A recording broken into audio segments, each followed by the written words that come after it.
राजा राम तेरी आरती गाऊं, राजा राम तेरी आरती गाऊं, आरती गाऊं रघुबर तुझको मनाऊं, आरती गाऊं रघुबर तुझको मनाऊं, राजा राम तेरी आरती गाऊं, राजा राम तेरी आरती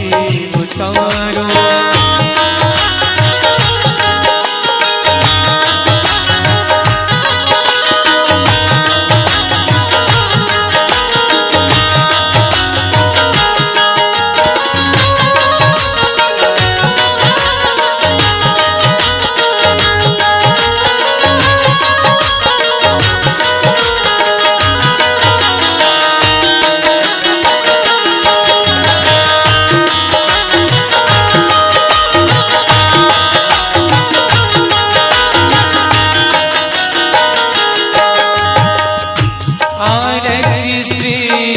रामायण जी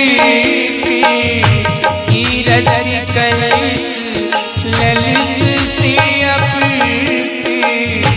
गावत ब्रह्मा दिग्मुनि नारद, वाल्मीकि ज्ञान विशारद, सुख संकाति से सुवर पवन सुत की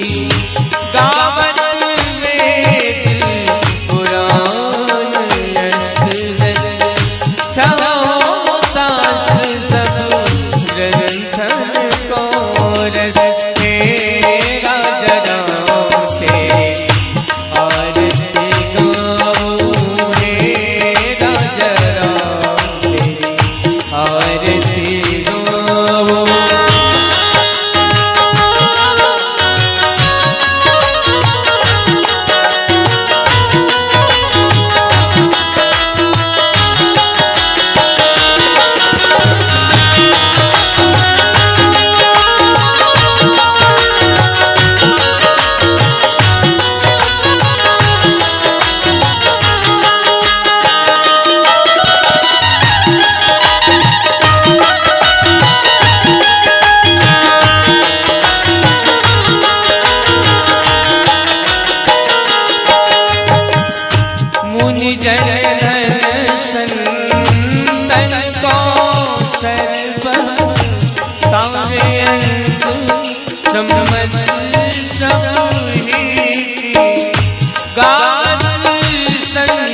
हाँ